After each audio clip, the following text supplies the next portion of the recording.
Habang nakipagkita si Irene kay Aldrich dahil may sasabihin siya sa kanya pero hindi pa niya nasasabi, ay sinaad ng boyfriend niya na alam na niya kung anong sasabihin ng dalaga at matagal na niyang gustong sabihin sa kanya na ayaw na niyang mahirapan pa ito, na hinintay din niyang magsabi sa Irene sa kanya ng I love you.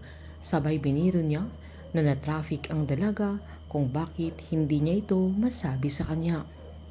Humingi naman ng tawad sa Irene dahil sinubukan din niya ito pero talagang wala siyang maramdaman para kay Aldrich.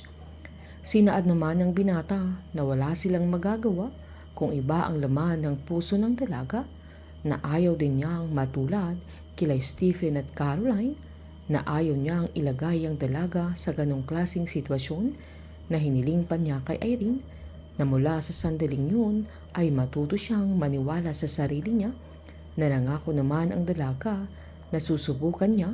Sabay nagyakapan silang dalawa na kahit papano ay maayos ang paghiwalay nila. Agad namang tinawagan ni Bingo si Mang Ibe para sa mabenta box nila.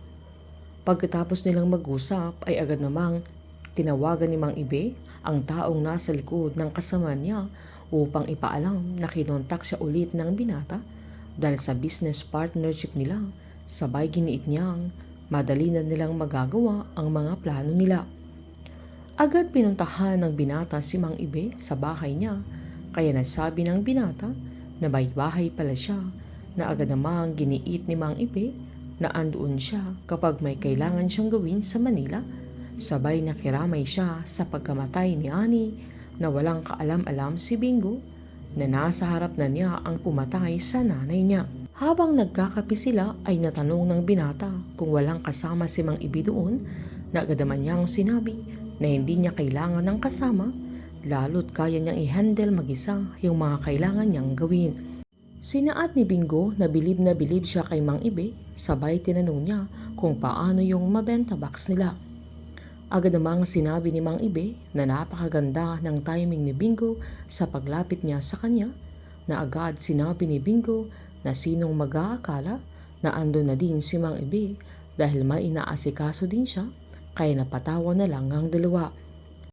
Nang magpaalam naman ang binata ay agad siyang nagpasalamat at sinabing antayin na lang niya yung kontrata nila, na bago siya umalis ay tinanong niya kung asaan ang CR nila, na agad silang umakyat, na sasamahan pa sana ni Mang Ibe ang binata, na kahit sinabi na ni Bingo na kaya na niya mag-isa, pero nang paakyat na sila ay saktong may tumawag kay Mang Ibe, kaya sinabihan siya ni Bingo na siya na ang bahala, na agad namang sinagot ni Mang Ibe yung tawag niya. Sabay bumaba na ito, na sinabihan niya ang binata na sa may isang pintuan ng CR niya. Giniit ni Mang Ibe sa kausap niya na nagtitiwala si Bingo sa kanya, na yun ang pinakamahalaga, na sinabihan pa niya ang kausap niya na magtiwala din siya sa kanya. Pagbukas naman ni Bingo sa pintuan ay napagtanto niyang kwarto ang papasukan niya, kaya agad niyang sinara, pero napagtanto niyang kilala niya yung nasa larawan na nakagilap niya, na ito'y naka-frame sa ibabaw ng mesa.